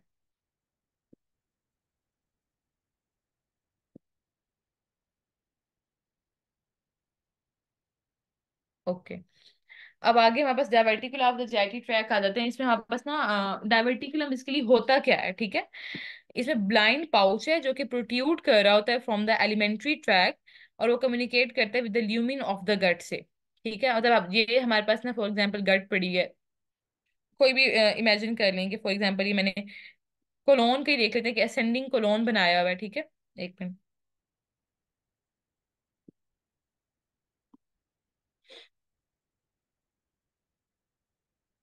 ये असेंडिंग कोलोन का ही लेवल है क्योंकि ज्यादातर सिग्माइड कोलोन के लेवल पे ही होता है ना, अगर हम ये देख लें ना। तो अब डायवर्टिकुला में क्या होता है कि एक ब्लाइंड पाउच से बन जाएगा, इस लेवल पे ना एक पाउच निकल जाए। ब्लाइंड पाउच मतलब उसका जिसका कोई जो है ना आगे ओपनिंग नहीं है, और ये अंदर से कम्युनिकेट कर रहा है विद द ल्यूमिन। ये ल्यूमिन है सारा गट का, ठीक है। ब्लाइंड पाउच बाहर की तरफ बना है, ठीक है, ये इसे कहते हैं डायवर्टिकुला, जो कि अंदर ल्यूमिन के साथ कम्युनिकेट कर रहा है। डायवर्टिकुलम, ठीक है। एलिमेंट्री ट्रैक से हमारे पास भी ब्लाइंड पाउच निकला जो कि कम्युनिकेट करता है with the lumen of the duct, उसको हम डायवर्टिकुलम कहते हैं। और मोस्ट डायवर्टिकुला वो कहते हैं ना हमारे पास ना होते ही वो है। वैसे तो ये कॉन्जेनिटल होता है लेकिन अक्सर एक्वायर्ड भी होते हैं, जिसमें हमारे पास कौन कौन से आ जाएंगे, एसोफेगस, स्टमक और ड्यूरिनम के लेवल पे, ठीक है। इनको फॉल्स डायवर्टिकुला भी कहते हैं। फॉल्स और ट्रू का डिफरेंस क्या होता है कि ट्रू में ना सारी गट लेयर जो है ना वो बाहर की तरफ निकली हुई होंगी जैसे कि मैकल डायवर्टिकुला में। लेकिन फॉल्स में क्या होता है कि हमारे पास म्यूकोजा और सब म्यूकोजा, ये वही डिफरेंस हो गया जैसे हमारे पास अल्सरेटिव कोलाइटिस में म्यूकोजा और सब म्यूकोजा इन्वॉल्व था, क्रोन में सारा का सारा जो है ना वॉल लेयर जो है ना वो इन्वॉल्व थी, ठीक है। तो जो ट्रू डायवर्टिकुलम है उसमें ऑल लेयर्स जो हैं वो बाहर की तरफ उनकी आउटपोचिंग होगी। लेकिन फॉल्स डायवर्टिकुलम में क्या होता है कि जस्ट म्यूकोजा एंड सब म्यूकोजा जो है ना इनकी आउटपोचिंग मिल रही होती है, ठीक है। और स्पेशली ये एक इंपॉर्टेंट पॉइंट है, यहाँ पे ये एमसीक्यू आ जाता है कि ये इस लेवल पे होता है जहाँ पे वॉजा रेक्टा परफोरेट करता है ना मस्कुलरिस एक्सटर्ना को, उस लेवल पे हमें मिल रहा होता है ये, ठीक है। वॉजा रेक्टा जहाँ पे मस्कुलरिस एक्सटर्ना को परफोरेट करेगा उस लेवल पे ज्यादातर डायवर्टिकुलास मिल रहे होते हैं। ये जो वेजल्स छोटी छोटी पड़ी होती है ना मस्कुलरिस एक्सटर्ना के लेवल पे जहाँ पे ये अंदर परफोरेट कर रही होंगी गट को, उस लेवल पे। ये एमसीक्यू पॉइंट है, ठीक है। फॉल्स और ट्रू का डिफरेंस भी आ जाता है। डाइवर्टिकुलोसिस और डाइवर्टिकुलाइटिस ये क्या होते हैं? डाइवर्टिकुलोसिस सिंपली क्या होगा कि अगर कोलोन के अंदर फॉल्स डाइवर्टिकुला बन जाए बहुत ज्यादा, तो उसको हम क्या कहते हैं कि डाइवर्टिकुलोसिस है, ठीक है। ट्रू डाइवर्टिकुलम तो सिर्फ मैकल डाइवर्टिकुलम है ना मेनली। अगर उसके अलावा, इसके अलावा अगर कोई फॉल्स डाइवर्टिकुलास बन जाते हैं ज्यादा से, तो ये हमारे पास इसको कहेंगे डाइवर्टिकुलोसिस। और ये हमारे पास क्या होता है कि 60 ईयर अबव के जो पेशेंट होते हैं ना, ओल्ड एज में ये ज्यादा होते हैं, ठीक है। इनमें यही होगा कि इंटरल्यूमिनल प्रेशर बढ़ा है, क्योंकि थोड़ा सा कनेक्टिव टिश्यू डिसऑर्डर आने लग जाते हैं ओल्ड एज में, वॉल वीक होने लग जाती है, तो इंटरल्यूमिनल प्रेशर ज्यादा होगा, तो कोलोनिक वॉल जो है ना उसमें अगर हमारे पास वीकनेस आ रही हो, उसके बाद ही आते हैं ओबेसिटी, लो फाइबर डाइट, इनकी वजह से ये डायबिटिक होती है, जिसकी वजह से आउट पोचिंग सी बनने लग जाती है छोटी छोटी सी। अब ये वैसे तो वो कह रहे हैं एसिम्टोमेटिक होते हैं, कोई खास इसके मसले नहीं होते, कोई ज्यादा सिम्टम्स नहीं होते, लेकिन अगर ये कॉम्प्लिकेशन इसमें आए ना, तो उसकी वजह से इसमें क्या हो सकता है कि ब्लीडिंग हो सकती है इस लेवल पे, ठीक है। क्योंकि ज्यादातर ये हमने पढ़ा ना वेजल्स के लेवल पे ये डायबिटिक बन रहे होते हैं, तो वहाँ पे वो वेजल्स जो है, कोई वेजल परफोरेट कर जाए, ब्लीडिंग हो जाती है, पेनलेस हेमेटोचीजिया हो रहा होगा, या इन्फ्लेमेशन हो जाए इन डायबिटिक की, जिसे कहते हैं डायबिटिकुलाइटिस, ये इसके कॉम्प्लिकेशन में आ जाता है। और अब आगे आगे डायवर्टिकुलाइटिस, और ये है भी इंपॉर्टेंट डायवर्टिकुलाइटिस कि ये क्या होता है। इसमें क्या होता है कि डायवर्टिकुला की इन्फ्लेमेशन होती है विद वॉल थिकनिंग। डायवर्टिकुला जो है वो इन्फ्लेम्ड हो जाएगा, उसकी वॉल जो होगी वो थिकेंड हो जाएगी, ठीक है। थिकेंड वॉल और इन्फ्लेमेशन, और ये हमारे पास लोअर, क्योंकि ना ज्यादातर ये हमारे पास होता है सिग्माइड कोलोन के लेवल पे, ठीक है। ज्यादातर जो हमारे पास डायवर्टिकुलाज है ना वो इन्वॉल्व करते हैं सिग्माइड कोलोन को, ठीक है। तो इसमें यही होता है कि लेफ्ट लोअर क्वाड्रेंट पेन हो रहा होगा, लेफ्ट साइड पे होता है ना सिग्माइड कोलोन, ये राइट पे असेंडिंग कोलोन पड़ा हुआ है, ठीक है। फिर ट्रांसवर्स कोलोन आ जाता है, और फिर उसके बाद हमारे पास क्या आ जाता है कि यहाँ पे ये इस तरह से करके सिग्माइड कोलोन, और फिर आगे रेक्टम, ठीक है। तो लेफ्ट लोअर क्वाड्रेंट में पेन होगा साथ में, क्योंकि इन्फ्लेमेशन है, तो इन्फ्लेमेशन जब भी हो बॉडी में, तो उसके वो हम पैलर डैलर वगैरह वो सारे साइन पढ़ते हैं ना। तो इन्फ्लेमेशन में जो है हमारे पास फीवर तो होगा ही होगा, ठीक है। वो जो हीटनेस रेडनेस वगैरह सब कुछ आता है, वो 5 साइन से, तो लिकोसाइटोसिस आएगी, लिकोसाइटोसिस भी होती है, फीवर भी होगा, और लेफ्ट लोअर क्वाड्रेंट पेन हो रहा होता है, ठीक है। ट्रीटमेंट हमने वही स्पोर्टिव केयर देनी है अगर अनकॉम्प्लिकेटेड, अदरवाइज फिर एंटीबायोटिक्स कॉम्प्लिकेटेड में देते हैं, ठीक है। अब इसमें हमारे पास होता क्या है कि कॉम्प्लिकेशन में ना एब्सिस बन सकती है, फिस्टुला बन सकते हैं, कोलोविजाइकल फिस्टुला, जो कि वही वहां पीछे हमने एंटीरोविजाइकल पढ़ा था, क्योंकि कोलो।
Excuse me, ma'am, your mic is off.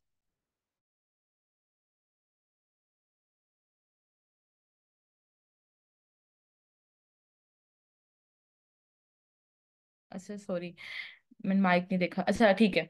मैं इसमें आप लोगों को बता रही थी डाइवर्टिकुलाइटिस का, कि इसकी कॉम्प्लिकेशन जैसे हम पेप्टिक अल्सर डिजीज में भी पढ़ते हैं, या कोई भी इन्फ्लेमेटरी प्रोसेस है उसकी कॉम्प्लिकेशन एट द एंड क्या होंगी, कि वो इन्फ्लेमेशन कॉन्टिन्यूस चल रही है एट द एंड क्या होगा, परफोरेशन हो जाएगी, ठीक है, या हेमरेज हो जाएगा। परफोरेशन, हेमरेज, ऑब्स्ट्रक्शन इस लेवल पे आ रही होती है, ठीक है। उसके बाद अगर हम यहाँ पे देखें ना, तो क्या मिल रहा है कि ये नॉर्मल ए में इन्होंने दिखाया नॉर्मल डाइवर्टिकुलस की जैसे अपेयरेंस होती है, ठीक है, ब्लाइंड पाउच से जो बनी हुई है। उसके बाद जो है ना, परफोरेशन में आ जाएगा। यहाँ पे मैं ये देख बता रही थी कि परफोरेशन में क्या होगा, कि जो भी अंदर जीआईटी स्ट्रक्चर है वो बाहर एब्डोमिनल कैविटी में आएगा, पेरिटोनियम को इरिटेट करके पेरिटोनाइटिस करा सकता है। हिमेटोचीजिया जो है ना, वो ज्यादातर होता है उसमें डाइवर्टिकुलोसिस में ज्यादा कॉमन है। ये एमसीक्यू पॉइंट आ जाता है कि हिमेटोचीजिया जो है वो किस में है, डाइवर्टिकुलाइटिस में है या डाइवर्टिकुलोसिस में है, ठीक है। तो डाइवर्टिकुलाइटिस में हमारे पास हिमेटोचेजिया मिल रहा होता है, और डाइवर्टिकुलोसिस जो है, डाइवर्टिकुलोसिस में हिमेटोचीजिया मिल रहा था। हिमेटोचीजिया मैंने आपको ये टर्म बताई थी कि फ्रेश ब्लीड पर रेक्टम इसको बोलते हैं, ठीक है। ये हमने लोअर जीआई ब्लीड में देखा था परसों वाले लेक्चर में, कल या परसों वाले लेक्चर में। तो हिमेटोचीजिया क्या होता है कि फ्रेश ब्लीड पर रेक्टम जो है उसको कह रहे थे हिमेटोचीजिया, और ये डाइवर्टिकुलोसिस में मिलता है। और डाइवर्टिकुलाइटिस में क्या होता है कि जो है परफोरेशन, ऑब्स्ट्रक्शन, एब्सिस, फिस्टुला, ये वाली कॉम्प्लिकेशंस आएंगी। यहाँ पे हिमेटोचीजिया जो है वो रेयर होता है, ठीक है। यहाँ पे कोई पॉइंट जो मिस हो गया हो कनेक्शन की वजह से बता दें आप लोग, रिपीट कर देती हूँ मैं, कुछ समझ ना आया हो तो।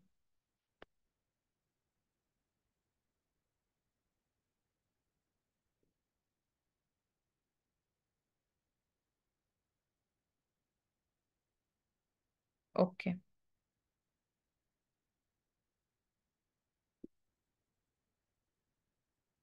अब इस पे आ जाता है हमारे पास जेंकर डाइवर्टिकुलम, ठीक है।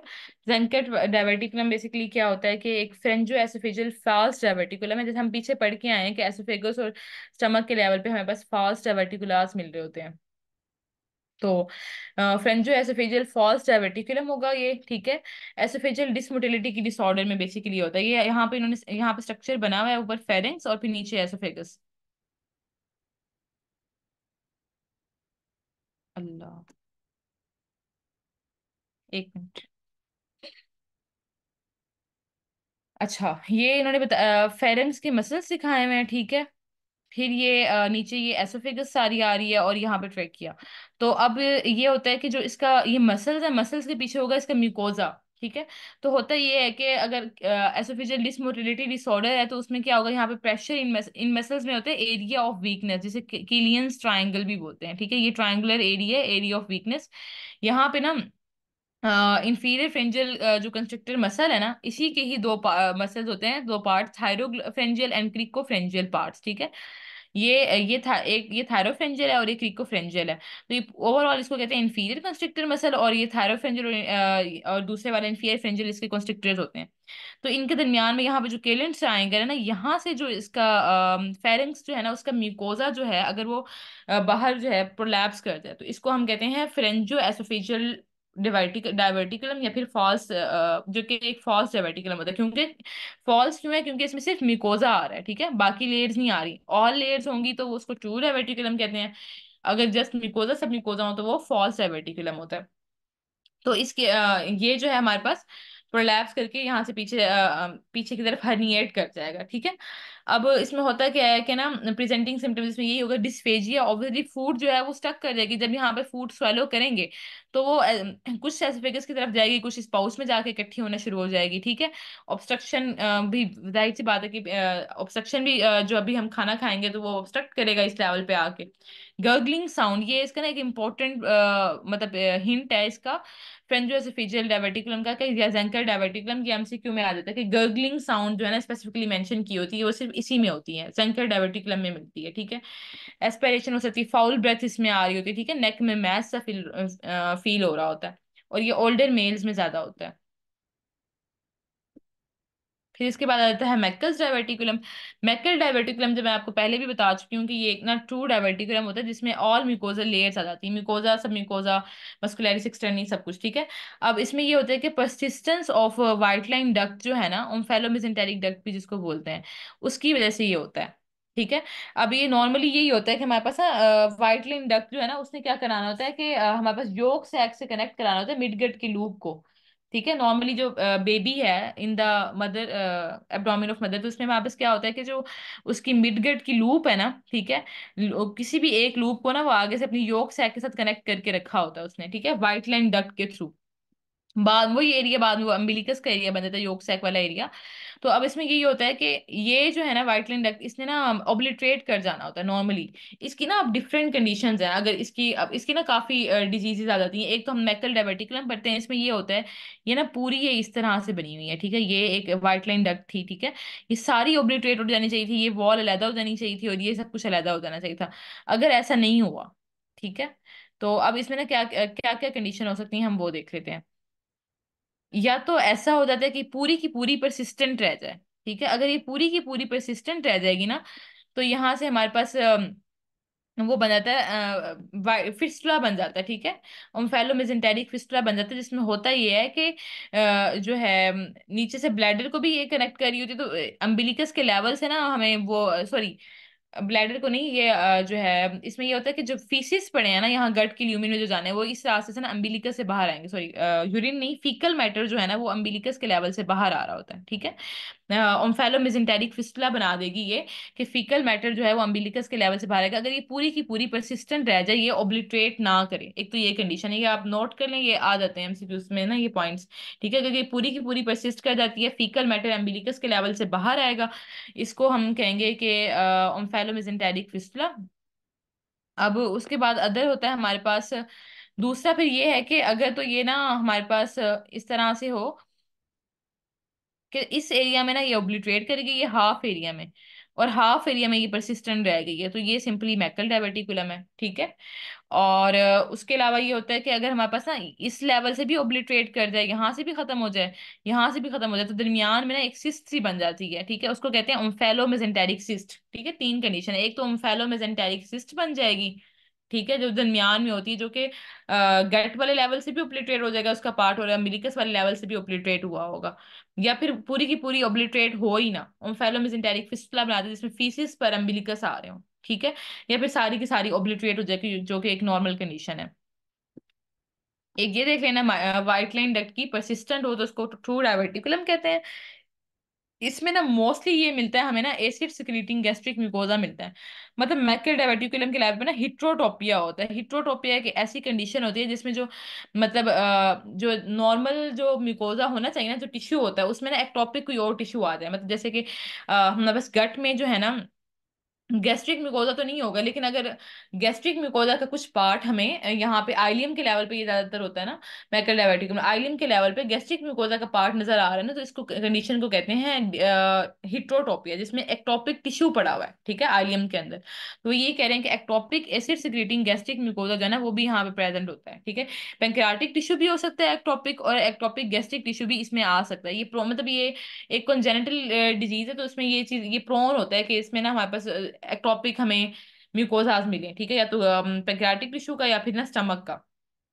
जीआईटी ट्रैक की ना एक मोस्ट कॉमन कॉन्जेनिटल एनॉमली है, ठीक है, इसमें यही होगा हिमेटोचीजिया मेलिना वगैरह हो रहा होता है, ठीक है, हिमेटोचीजिया ज्यादा कॉमन है क्योंकि और क्योंकि अपर जी मैंने बताया था ना कि एबनॉर्मेलिटी अगर लिगामेंट ऑफ ट्रेट्स के अबव होगी तो उसमें हमारे पास क्या आ रहा होगा, मेलिना आ रहा होगा। लिगामेंट ऑफ ट्रेट से बिलो होगी तो क्या होगा, हिमेटोचीजिया आ रहा होता है, ठीक है। तो आप लोगों को वो याद भी होगा स्पेसिफिक लिगामेंट ऑफ जो है वहां पे जो लिगामेंट ऑफ ट्रेट्स है यहाँ ड्यूडेनोजीजरल फ्लेक्सर के लेवल पे, जो पॉइंट मैंने आपको बताया था अपर लोअर जीआई ब्लीड कराते हुए, तो ये इसमें राइट लोअर क्वाड्रेंट पेन होगा, इंटरसेप्शन, ठीक है। वहां पे हमारे पास अभी डायवर्टिकुलाइटिस में क्या था, लेफ्ट लोअर क्वाड्रेंट पेन था, क्योंकि वो सिग्माइड क्लोम को इन्वॉल्व करी थी। यहाँ पे मेकल डायवर्टिकुलम में राइट लोअर क्वाड्रेंट पेन हो रहा होगा। साथ में पेशेंट ये प्रोन होते हैं इंटरसेप्शन वल्यूलस वगैरह के लिए भी, ठीक है। और दूसरा ना इसमें एक पॉइंट एमसीक्यू पॉइंट पूछा जाता है कि मैकल डायवर्टिकुलम कहाँ पे हमें मिलता है, तो ये anti mesenteric border of ileum पे, टर्मिनल आइलियम पे मिलेगा, ठीक है, एंटी मेसेंटेरिक बॉर्डर, ठीक है, जहाँ मेजेंट्री से अलग एक बॉर्डर मतलब मेजेंट्री से ऑपोजिट वाला जो बॉर्डर होगा जहाँ पे मेजेंट्री अटैच नहीं है, एंटी मेसेंटेरिक बॉर्डर पे हमें क्या मिलेगा, मैकल डायवर्टिकुलम, ठीक है। और ये एक इसका एमसीक्यू पॉइंट है। और दूसरा ये टेक्नीशियन पर टेक्नेट स्कैन, ये भी देखते हैं, ये क्या करता है कि जो टेक्नीशियन पर टेक्नेट स्कैन हम डालते हैं ना इसके अंदर आईलियम के लेवल पे, तो इसमें ये होता है कि ये मैकल स्कैन भी इसको बोलते हैं, ये गैस्ट्रिक म्यूकोसा को आइडेंटिफाई कर लेगा। जो हमारे पास हेट्रोटॉपिक गैस्ट्रिक म्यूकोसा पड़ा होगा ना आईलियम के अंदर, वो इसको वो म्यूकोसा इसको अपटेक इसकी कर लेगा, और उससे हमें पता चल जाएगा कैसे ये मैकल डायवर्टिकुलम है, कि इसमें एक्टोपिक गैस्ट्रिक म्यूकोसा पड़ा हुआ है। ठीक है। बाकी इसमें रूल ऑफ टू होता है कि 2 टाइम्स इन मेल्स होता है, ये 2 इंचेस लॉन्ग है। इलियोसिकल वेल से 2 फीट अवे होता है, 2% पॉपुलेशन में होता है। ये एमसीक्यू पॉइंट मैंने आपको ये बताया है कि आइलियम का जो एंटी मेसेंटेरिक बॉर्डर होता है ना, मैकल डायवर्टिकुलम की लोकेशन पूछी जाती है कि कहाँ होती है, तो anti mesenteric border of ileum पे। ठीक है। ए से anti anti mesenteric border of ileum होता, तो ये आइलियम के लेवल पे, ये टर्मिनल आइलियम, ठीक है, टर्मिनल आइलियम के लेवल पे होता है। तो उसका जो एंटी मेसेंटेरिक बॉर्डर होगा ना, वहां पे हमारे पास मैकल डायवर्टिकुलम मिल रहा होता है।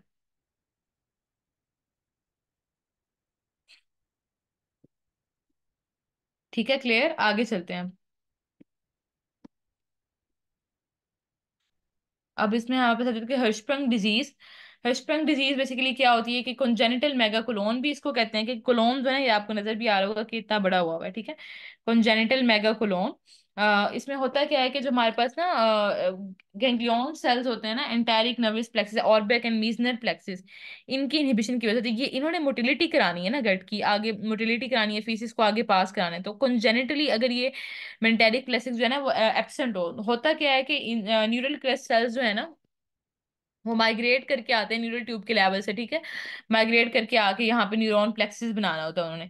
अगर तो उनकी माइग्रेशन प्रॉपर नहीं हुई, ठीक है, तो उसकी वजह से failure of neural crest to migration, तो उसकी वजह से क्या होता है कि हमारे पास ऑर्बिक एंड मेसेंटेरिक प्लेक्सिस जो है ना, वो उनकी इनहिबिशन होता है, ठीक है। हम present now distal segment of the colon में, तो क्या होगा कि कॉन्ट्रेक्टिलिटी नहीं होगी गट की, गट कॉन्ट्रैक्ट नहीं करेगी, तो आगे से उसकी मोटिलिटी की वजह से वो जो पेरिस्टाल्टिक मूवमेंट है और फीसिस ने आगे पास करना है वो पास नहीं करेंगे, ठीक है।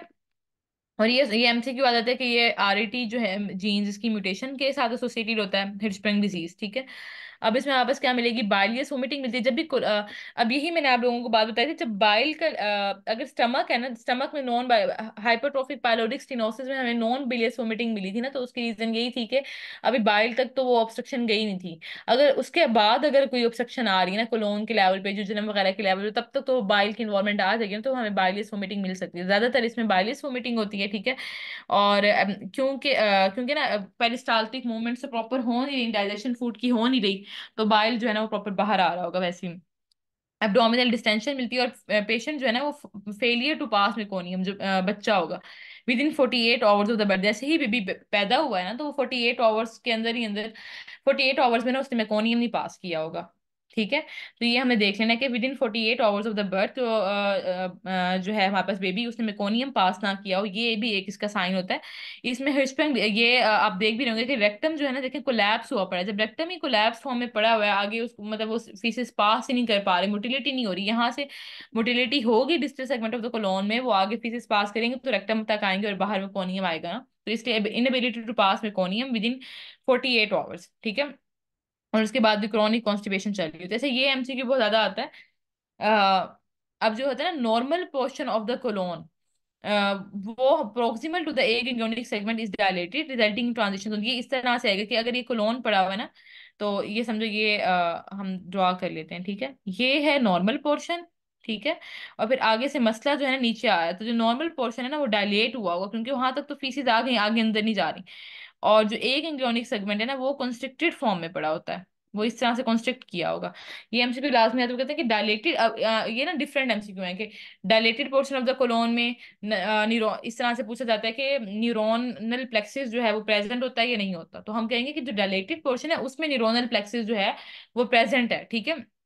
और वो एक एंग्लियोनिक सेगमेंट कहाँ होता है, वो distal to the dilated part होता है। ये डायलेटेड पार्ट है ना, इसके डिस्टल पार्ट में हमारे पास क्या होगा कि एक एंग्लियोनिक सेगमेंट है, ठीक है। और फिर ये पूछा जाता है कि डायलेशन कहाँ होती है, एक एंग्लियोनिक सेगमेंट के प्रोक्सिमल होती है या उसकी डिस्टल होती है, मतलब ये अगर एक एंग्लियोनिक सेगमेंट पड़ा हुआ है तो इसके प्रोक्सिमल होगी या डिस्टल, तो इसके प्रोक्सिमल जो है वो डायलेशन मिलेगी। तो आपको ये कॉन्सेप्ट होना चाहिए क्लियर कि जो सेगमेंट है जहाँ पे गैंग्लियन सेल्स प्रेजेंट नहीं है, ऑर्बिक या मीजनस प्लेक्सिस नहीं है, तो उससे पीछे डायलेशन हो रही है और वो एरिया खुद कॉन्स्ट्रिक्टेड फॉर्म में है, ठीक है। और हिर्शबर्ग डिजीज, ये एमसीक्यू आ जाता है कि इसकी इसकी एसोसिएशन होती है with the down syndrome, down syndrome के साथ ये बहुत ज्यादा एसोसिएट करती है।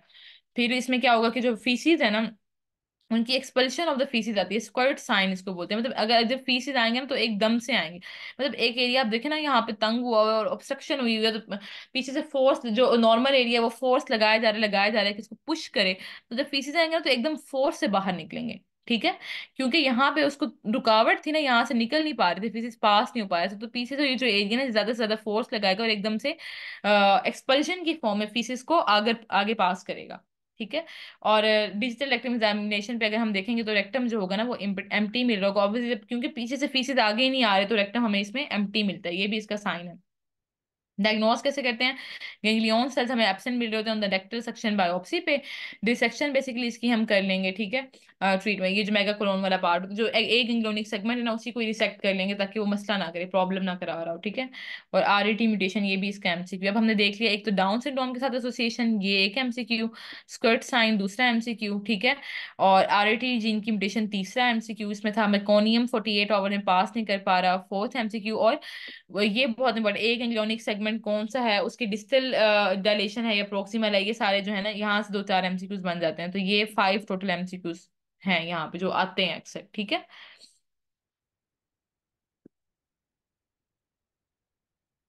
अच्छा, इसमें मैल रोटेशन की वही बात है सिंपली जो हमने पढ़ा था ना, मिडगेट की रोटेशन फीटल डेवलपमेंट में थी इम्प्रॉपर, वो यही कह रहे हैं कि नॉर्मल ना, अब इसमें ये होता है कि रोटेशन से पहले ना स्मॉल बाउल जो होती है ना वो राइट साइड पे होती है, और लार्ज बाउल जो होती है ना वो लेफ्ट साइड पे होती है। फिर ये वही था ना कि एम्बिलिकस के लेवल से ये बाहर निकलते थे, फिर जो है ना 6 वीक 10th वीक से बिफोर, फिर एट द 10th वीक इनकी दोबारा से रोटेशन होती थी काउंटर क्लॉकवाइज ना।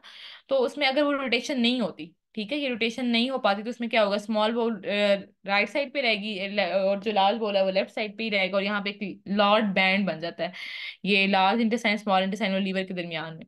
ठीक है, फाइब्रस बैंड की फॉर्मेशन हो जाती है, ये देखते हैं ना। इसकी वजह से वॉल्यूलस के चांसेस ज्यादा होते हैं ड्यूडिनल ऑब्स्ट्रक्शन के, क्योंकि ड्यूडिनम के ऊपर जाके बना हुआ है ना बैंड, तो वॉल्यूलस और ड्यूडिनल ऑब्स्ट्रक्शन के चांसेस जो है ना इसमें ज्यादा होते हैं।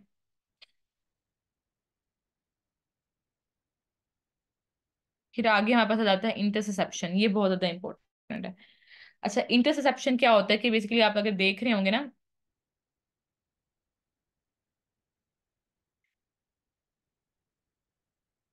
हाँ, अब इसमें टेलीस्कोपिंग होती है प्रोक्सिमल बाउल सेगमेंट की into the distal bowel segment.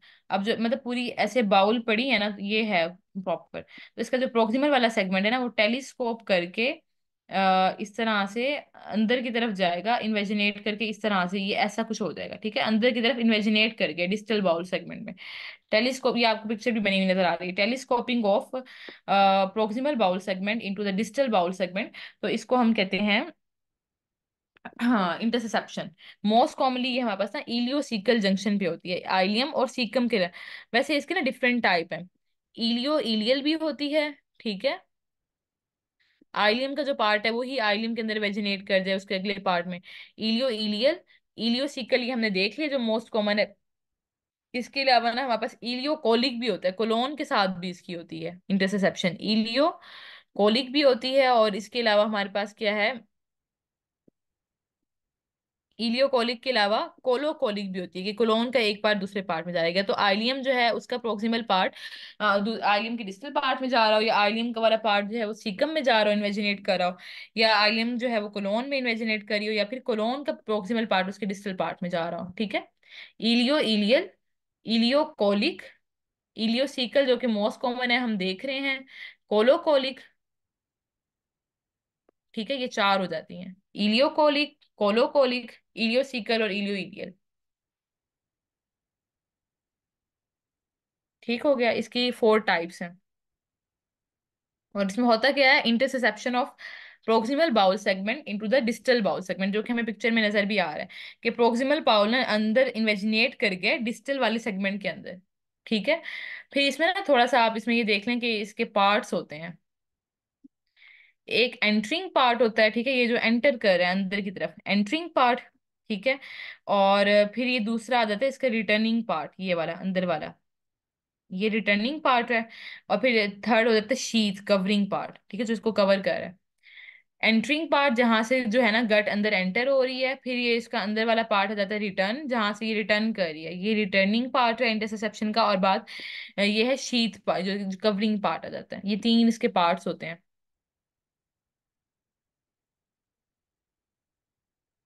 Interception में ना मैंने अभी बस यही बताया है कि telescoping of proximal segment into the distal segment.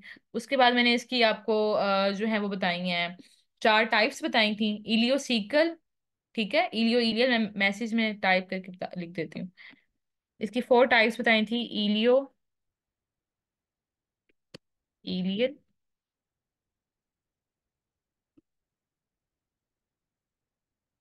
जो सीकल, जो कि हमने पढ़ी है। इलियो जो है ना कोलिक होती है, और कोलो कोलिक, ये चार टाइप्स देखी हैं, ठीक है।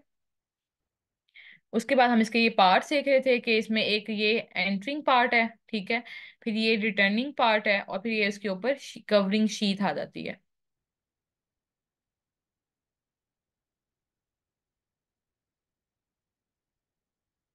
यही है पिक्टोरियल रिप्रेजेंटेशन। इसमें मैं आपको ये बता रही थी कि ये हमारे पास प्रॉपर गट है ना, ठीक है। तो इसका जो ये फॉर एग्जांपल आप इमेजिन कर लें कि यहाँ से सीकम स्टार्ट हो गया है, और ये आइलियम पड़ा हुआ है, ठीक है, इतना ये आइलियम है, इलियो ई सीकल अगर हम देखें, और ये सीकम स्टार्ट हो रहा है। तो ये जो आइलियम है ना, अगर तो ये समझो, मैं इसको थोड़ा सा नैरो करके समझाने के लिए बता रही हूँ, ये जो है ना पीछे यहाँ से आके इसके अंदर ऐसे इन्वेजिनेट कर जाए, ठीक है, इसके अंदर। मतलब अब वो 3D में डायग्राम नहीं बना सकती, यहाँ पे ये ज्यादा अच्छी बनी हुई है जो पिक्चर है ना। मतलब ऊपर वाला पोर्शन ना मुड़ के अंदर आ गया, जैसे कोई ट्यूब होती है ना, जैसे अगर आप इमेजिन करें कि हमने ना कोई भी पाइप है, तो उसको हमने डबल करना है, तो उसके ऊपर वाले पार्ट को ना अंदर की तरफ हम उसके अंदर ही डालें, अंदर इमेजिनेट कर दें। इमेजिनेशन बेसिकली हो रही है कि इसका जो प्रोक्सिमल सेगमेंट था ना वो अंदर जाके इमेजिनेट कर गया, ठीक है, ऊपर से। ये यहाँ से ना इसका प्रोक्सिमल सेगमेंट डिस्टल वाले के अंदर चला गया, ये आप देख रहे हैं 3D में जैसे बनाया हुआ है। तो ये मैं बताना चाह रही थी बेसिकली।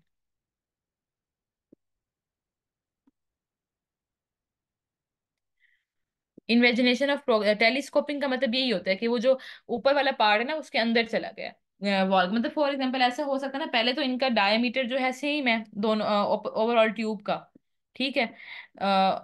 कुछ कोई भी डिजीज है जिसकी वजह से इसमें थोड़ी सी लेक्सिटी इसकी कम हुई है ऊपर वाले पार्ट की, या उसका डायमीटर थोड़ा सा कम हुआ है, तो वो नीचे जो ट्यूब थी ना वो इसके अंदर आ जाएगा। अगर मैं इसको खोल कैसे दिखाऊं ना, तो ये ऊपर वाली नीचे नीचे वाले जो लेवल है ना गट का उसके अंदर आ गई। ये जो आइलियम है ये सीकम के अंदर आ गए, इस तरह से आप इमेजिन कर लें, ठीक है। इसको कहते हैं telescoping of the bowel segment in the distal segment, proximal की डिस्टल में। अब इसमें हमने ये देख लेना कि इसका ये एंट्रिंग पार्ट है जो अंदर की तरफ इमेजिनेट कर रहा है, ये सारा एंट्रिंग पार्ट हो गया। फिर बाद में ना ये यहाँ तक आके फिर इस तरह से ये रिटर्निंग बन रहा है, रिटर्निंग पार्ट इस तरह से ये बल्क आके, ठीक है, ये वाला आ जाएगा रिटर्निंग पार्ट। और पीछे ऊपर से इसका एक कवरिंग पार्ट होता है जो इसको कवर कर रहा होता है।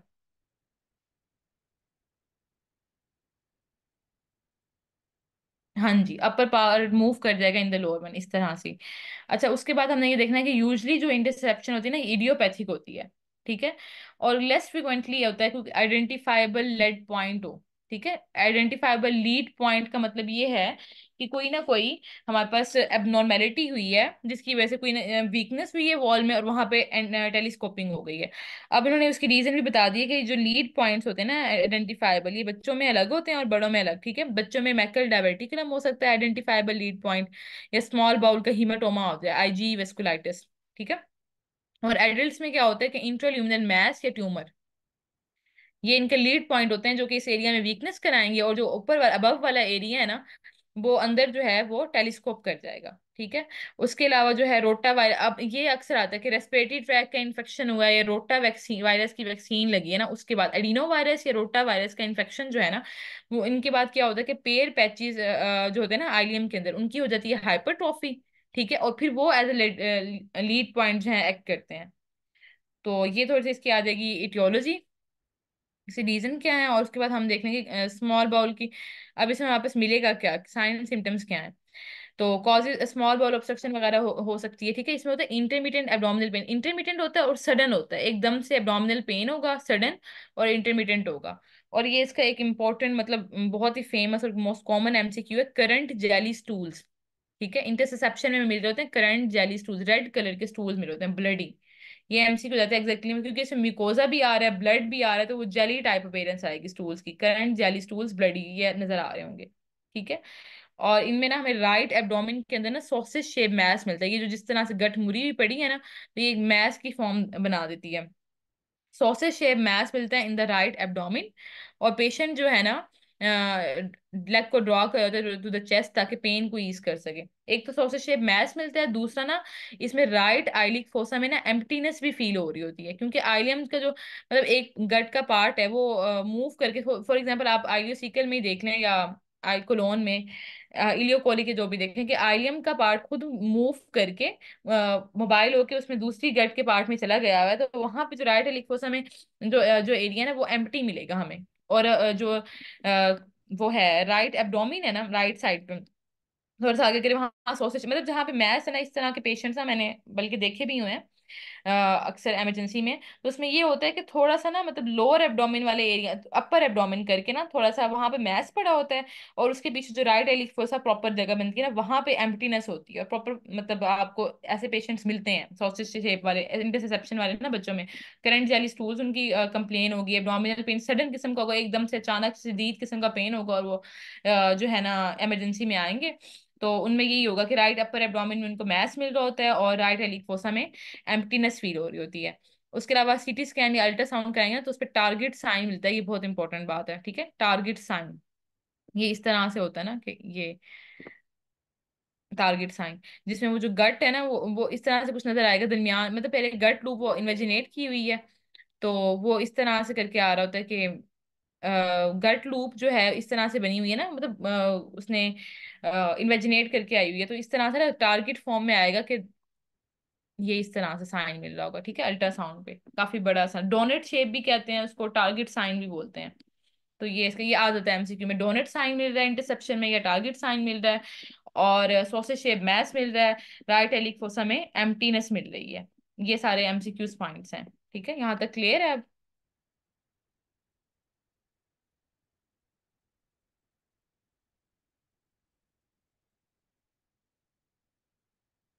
अच्छा, मीटिंग जो थी वो 1.5 आवर की थी, वो एंड हो गई है, तो हम इसको भी अभी एंड ही करते हैं, फिर आगे नेक्स्ट जो है कल से पढ़ेंगे। वैसे तो स्केड्यूल में यही था कि 3 दिन में जेआईटी कंप्लीट करना थी, लेकिन अभी थोड़ा सा आप लोगों का पेस बन जाए, एक आध दिन ज्यादा लग भी जाता है जेआईटी पे, तो कोई मसला नहीं है इंशाल्लाह। हमने जो है 2 मंथ्स का कोर्स है, इंशाल्लाह फर्स्ट एड को 2 मंथ्स में ही कंप्लीट करेंगे, वो कोई इशू नहीं है।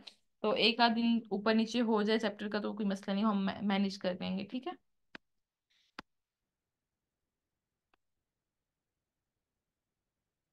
ओके, अल्लाह हाफिज।